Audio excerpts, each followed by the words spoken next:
नमस्कार साथियों, मेरा नाम है हरीश वर्मा। मेरे चैनल टीचिंग टॉक में स्वागत है। साथियों, आज मैं पढ़ाऊंगा चोल राजवंश के बारे में। साथियों, प्राचीन भारत के इतिहास में चोल राजाओं ने 2 बार शासन किया। आई बात समझ में? तो सबसे पहली बार शासन संगम काल में किया था। जो संगम काल के 3 राजवंश था ना, उसमें से एक राजवंश का नाम था चोल राजवंश, जिसकी स्थापना करिकाल ने किया था। लेकिन यहाँ से एग्जाम में प्रश्न पूछने की संभावना नहीं के बराबर है। तो उस सेक्शन में जो संगम काल का जो चोल राजवंश है ना, मैं उसको बिल्कुल नहीं पढ़ाऊंगा। मैं उस चोल राजवंश को पढ़ाऊंगा जिसे हम द्वितीय चोल राजवंश कहते हैं। ठीक है। तो पल्लव, दक्षिण भारत में पल्लव के स्थान पर जिन चोलों ने राजवंश किया था, उस चोल राजवंश के बारे में पढ़ाऊंगा, क्योंकि प्रश्न यहीं से बनता है चोल राजवंश के बारे में। ठीक है साथियों। तो संगम काल में जिन चोल राजवंशों ने शासन किया था, जिसकी स्थापना करिकाल ने किया था, उस चोल राजवंश को नहीं पढ़ाऊंगा। ठीक है साथियों। तो आपको प्रश्न आएगा कि जब 1800 से 12वीं सदी के बीच जिन चोल राजाओं ने शासन किया था, उसके बारे में आपको आंसर लिखना है। ठीक है, आंसर आपको हल करना है एग्जाम में। आई बात समझ में? तो साथियों, आइए हम अच्छे से पढ़ते हैं द्वितीय चोल राजवंश के बारे में। साथियों, मेरे वीडियो को जिन लोगों ने सब्सक्राइब नहीं किया है, प्लीज़ आप सब्सक्राइब कीजिए, क्योंकि मैं देख रहा था यूट्यूब में एनालिसिस में, जिसमें 70% ऐसे लोग हैं जिन्होंने मेरे चैनल को सब्सक्राइब नहीं किया है, लेकिन मेरे वीडियो को देख रहे हैं। आप प्लीज़ मेरे वीडियो को देखिए, लेकिन जिन 70% ने मेरे चैनल को सब्सक्राइब नहीं किया है, प्लीज़ आप सब्सक्राइब कीजिए, ताकि मेरा हौसला आसमान में रहे और आपको अच्छे से पढ़ा सकूं। कॉन्फिडेंस में इजाफा हो जाएगा। आई बात समझ में? जैसे जैसे आप सब्सक्राइब करोगे, लाइक करोगे, कमेंट करोगे, तो मुझे भी पढ़ाने का मन और अच्छे से करेगा। आई बात समझ में? तो साथियों, मेरे चैनल को सब्सक्राइब करना, लाइक करना और अधिक से अधिक शेयर करना। ठीक है।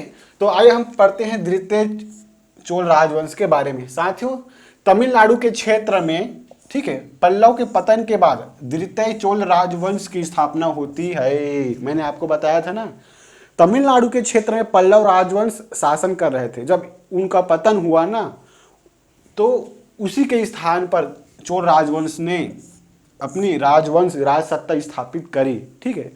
तो इस द्वितीय चोल राजवंश की स्थापना किसने करी? तो नाम आएगा विजयालय। मतलब द्वितीय चोल राजवंश के संस्थापक कौन है? तो नाम आएगा विजयालय। साथियों, इसकी राजधानी तंजौर में पड़ता है। तंजौर तमिलनाडु में पड़ता है। साथियों, जो महान 2 शासक हुए ना, राजा राज प्रथम और उनके सुपुत्र राजेंद्र प्रथम, इसके बारे में मैं आपको पढ़ाऊंगा। ठीक है।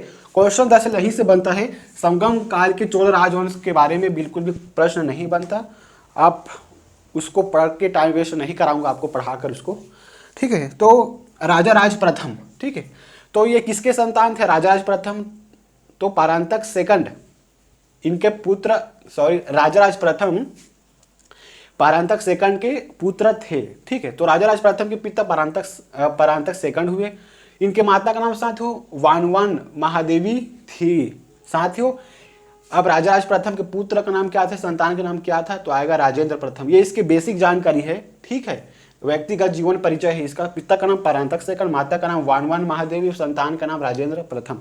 अब इनकी उपलब्धियों के बारे में देखेंगे। दरअसल इसी उपलब्धियों के बारे में प्रश्न यहाँ से बनता है। ठीक है साथियों, इन्होंने जैसे ही राज्य सत्ता में अपने राजा बना राजा राज प्रथम, तो इन्होंने मतलब अपने साम्राज्य को विस्तार देने के लिए बहुत सारे अभियान चलाए। ठीक है। तो इन्होंने अभियान के समय इन्होंने दक्षिण में श्रीलंका को, जो श्रीलंका के जो राजा थे ना, महिम पंचम, उनको हराया था। ये आई बात समझ में? तो दक्षिण में श्रीलंका की ओर विजय अभियान चलाया और श्रीलंका के राजा महिम पंचम को हराया। आई बात समझ में? और महिम पंचम को हराकर उसके क्षेत्र को अपने अधीन किया। ठीक है। तो दक्षिण में श्रीलंका को अपने अंडर में किया। आई बात समझ में? साथियों, इनका राज्य विस्तार पूर्व में कलिंग तक फैल गया था। ठीक है। तो दक्षिण में विजय अभियान चलाया, जिसमें महिम पंचम को हराया, श्रीलंका में उसको अपने अंडर में किया। और वहीं और साथियों, पूर्व में कलिंग की ओर भी विजय अभियान चलाया, जिसमें कलिंग को जीतकर इन्होंने अपने राज्य में मिलाया। ठीक है। तो इसके समय श्रीलंका से पूर्व में कलिंग राज्य तक इनका साम्राज्य फैला हुआ था। साथियों, इन्होंने नौसैन्य अभियान भी चलाया। ठीक है। इन्होंने मालाबार तट, मालदीव तट पर आधिपत्य स्थापित किया। मालाबार तट, जैसे कि केरल के जो तट है ना, केरल के जो तट है उनको ही मालाबार तट कहते हैं। तो उन्होंने नौसैन्य अभियान मतलब होता है समुद्री अभियान चलाया। ठीक है। तो समुद्र के आसपास जितने भी शहर थे, जितने भी राज्य थे, उसको जीतकर अपने राज्य में मिलाया। तो केरल के क्षेत्र को मालाबार तट कहते हैं, ठीक है। मालदीव तट जो श्रीलंका के पश्चिम की ओर है, एक मालदीव, ठीक है, एक द्वीप है, उसको जीतकर अपने अधीन किया ये, ठीक है। अब इसके स्थापत्य के बारे में आते हैं। स्थापत्य का मतलब होता है वास्तु निर्माण, शिल्पकला, इसे ही तो स्थापत्य कहते हैं। साथियों, इन्होंने तमिलनाडु में एक जिला है अरियलूर, ठीक है। अरियलूर में एक क्षेत्र है गंगाईकोंड, ठीक है, चोलपुरम। तो गंगाईकोंड चोलपुरम में एक मंदिर का निर्माण किया इन्होंने बहुत भव्य तरीके से, ठीक है। तो इन्होंने गंगाईकोंड चोलपुरम में एक मंदिर का निर्माण किया। उस मंदिर का ही नाम पड़ा गंगाईकोंड चोलपुरम, क्षेत्र के नाम पर ही उस मंदिर का नाम पड़ा। साथियों, इन्होंने ही तंजौर में बृहदेश्वर मंदिर बनाया, और ठीक है, तंजौर का बृहदेश्वर मंदिर इन्होंने बनाया, इन्होंने निर्मित किया, ठीक है। साथियों, ये दोनों मंदिर द्रविड़ शैली में बनी थी। दरअसल दक्षिण के क्षेत्र में जितने भी मंदिर का निर्माण हुआ ना, वो द्रविड़ शैली में बना। उत्तर भारत में जितने भी मंदिर बना वो नागर शैली में बना, और जो द्रविड़ और नागर शैली के बीच में जितने भी मंदिर बने ना, वो बेसर शैली में बना, ठीक है। तो नागर शैली और द्रविड़ शैली का मिश्रित रूप ही है बेसर शैली।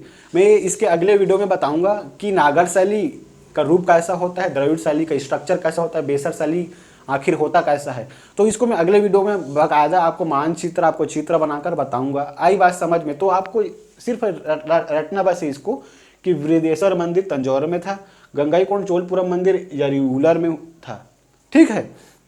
तो इसको आप याद रखना, क्योंकि दक्षिण भारत में है तो ये द्रविड़ शैली में बना हुआ था, ठीक है। मैं इसको अगले वीडियो में बाकायदा आपको बताऊंगा तीनों प्रकार की शैली के बारे में, ठीक है। अब राजेंद्र प्रथम के बारे में पढ़ते हैं। साथियों, ये राजा राज फर्स्ट का संतान था। आई बात समझ में?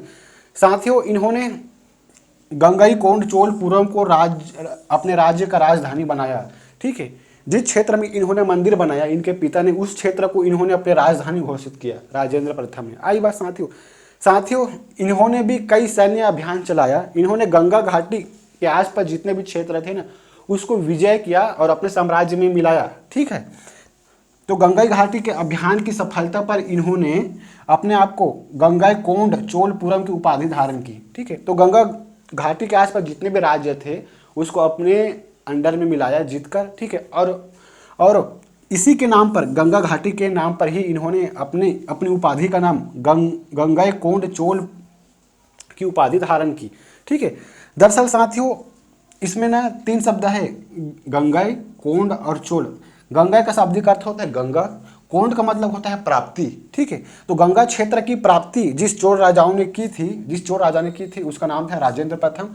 इन्होंने इसी नाम पर ही अपनी की उपाधि धारण रखी, ठीक है। तो गंगाई का मतलब होता है गंगा, कोंड का मतलब होता है प्राप्ति। गंगा की प्राप्ति मतलब गंगा क्षेत्र में जितने भी राज्य थे ना, उसको अपने प्राप्ति की इन्होंने अपने अंडर में किया। इसी के नाम पर गंगाईकोंड चोलपुरम को उपाधि इन्होंने धारण की। साथियों, शैव संत ईशान शिव पंडित इसके गुरु थे। आई बात समझ में? साथियों, प्रशासन की दृष्टि में चोल राजवंश को 4 भागों में बांटा गया था, ठीक है। तो पहला जो प्रशासनिक था उसका नाम था राज्य, ठीक है। राज्य को चोल राजवंश में मंडलम कहते थे। साथियों, राज्य के नीचे क्या आता है? जिला। तो जिला को इस चोल राजवंश में कोट्टम कहते थे। आई बात समझ में? जिला के नीचे क्या आता है साथियों? तहसील। तो तहसील को नाडू कहते थे, ठीक है। तहसील के नीचे बहुत सारे राजस्व ग्राम आता है, ठीक है। तो उस राजस्व ग्राम को कुर्रम कहते हैं। आई बात समझ में? चोल राजवंश में। साथियों, मैंने आपको बताया था कि चोल राजवंश में नौसैनिक शक्ति बहुत ज़्यादा मजबूती के साथ उभर के आया, ठीक है। तो इस चोल राजवंश में नौसैनिक शक्ति बहुत ज़्यादा उभर के आया। इन्होंने अपनी शक्ति बहुत बढ़ा दी थी। जितने भी तट थे ना, मालाबार तट हो गया, मालदीव तट, इन्होंने अपने सैन्य अभियान में इन्होंने बहुत पराक्रम दिखाकर अपने साम्राज्य में मिलाया, ठीक है। बहुत सारे तट को, मालाबार तट को, मालदीव तट को, खासकर साथियों बंगाल की खाड़ी में, बंगाल की खाड़ी क्या है? समुद्र है। तो समुद्र से तटे हुए क्षेत्र में इन्होंने विजय अभियान चलाया। इसी कारण इनकी आधिपत्य लगभग बंगाल की खाड़ी में हो गया था। इसी कारण साथियों बंगाल की खाड़ी को चोलों का झील भी कहा जाता है। आई बात समझ में? साथियों, तो चोल राजवंश को चलाने के लिए पैसा की जरूरत तो पड़ेगी। तो पैसा की जरूरत कहाँ से आएगा? मतलब पैसा कहाँ से आएगा चोल राजवंश के पास, तो इसका एक माध्यम था भू राजस्व यानी कि लगान। ठीक है, तो लगान आय का 1/3 था। 1/3 कैसे आता है मैं आपको बता चुका था ना। तो मान लो कुछ 100 किलोग्राम का अनाज उपज कर रहे को किसान, तो इसका 1/3 होगा 33%। अब भाग दे दो ना, 3 त्रिक 9, 3 त्रिक 9 मतलब 33% ये सरकार को यानी कि राजा को टैक्स देते थे। आई बात समझ में। साथियों इस शैली में द्रविड़ शैली का विकास हुआ, इस राजवंश में द्रविड़ शैली का विकास हुआ स्थापत्य के क्षेत्र में।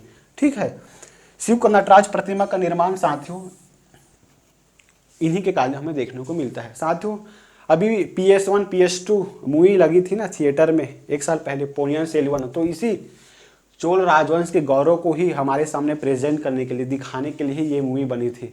आई बात समझ में। तो पुनः इसको रिविजन करा देता हूँ फटाफट। तो तमिलनाडु के क्षेत्र में पल्लव के पतन के बाद इस राजवंश की स्थापना होती। इसकी संस्थापक थे विजयालय, राजधानी थी तंजौर। साथियों राजा राज प्रथम और राजा राजेंद्र प्रथम के बारे में इस सेक्शन में हम पढ़ेंगे। तो इसके पिता का नाम थे परांतक सेकंड, माता का नाम क्या थी वानवान महादेवी, संतान राजेंद्र प्रथम। इन्होंने बहुत सारे विजय अभियान चलाए। तो विजय अभियान के अंतर्गत दक्षिण में श्रीलंका पड़ता है, तो दक्षिण में श्रीलंका में एक राजा रहते थे महिम पंचम, उसको हराकर अपने क्षेत्र में मिलाया। आई बात समझ में। और इन्होंने पूर्व में भी विजय अभियान चलाया और पूर्व में एक कलिंग राज्य था उसको जीतकर अपने राज्य में मिलाया। कहने का मतलब होता है कि राजराज प्रथम के समय दक्षिण में श्रीलंका और पूर्व में कलिंग तक फैला हुआ था इनका साम्राज्य। आई बात समझ में। नौसैनिक अभियान इन्होंने चलाया और मालाबार तट व मालदीव तट पर आधिपत्य स्थापित किया। साथ ही इन्होंने स्थापत्य के क्षेत्र में गंगईकोंड चोलपुरम के क्षेत्र में एक मंदिर का निर्माण किया और जिसका नाम ही उस क्षेत्र के नाम पर पड़ा। उस मंदिर का नाम गंगईकोंड चोलपुरम मंदिर। तंजौर में बृहदेश्वर मंदिर बना। ये दोनों साथियों द्रविड़ शैली का बना हुआ है। ठीक है, राजेंद्र प्रथम ये राजराज प्रथम का संतान था। साथियों इन्होंने गंगईकोंड चोलपुरम को राजधानी बनाया।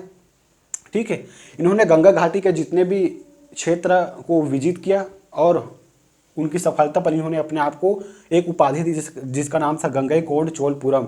शैवसंत ईशान शिव पंडित इनके गुरु थे। प्रशासन को 4 भागों में बांटा गया था साथियों, मंडलम, कोट्टम, नाडु, कुर्रम। ठीक है, बंगाल की खाड़ी को चोलों का झील कहा जाता है क्योंकि नौसैनिक अभियान इनकी एक परिचय का एक माध्यम भी था, परिचय का एक संकेत के रूप में हम देख सकते हैं इसको। ठीक है, आय का स्रोत था भू राजस्व। ठीक है, जो 1/3 था। साथियों द्रविड़ शैली का विकास हुआ इस क्षेत्र में। शिव का नटराज प्रतिमा हमें देखने को मिलता है। तो साथियों इस चैनल को अधिक सब्सक्राइब करना, अधिक से अधिक। मैंने आपको बताया था कि मेरे वीडियो को जिन लोग देखते हैं उनमें से 70% सब्सक्राइब नहीं किए हैं, तो प्लीज़ आप सब्सक्राइब कीजिए और मेरे हौसलों को और बढ़ाइए। धन्यवाद साथियों।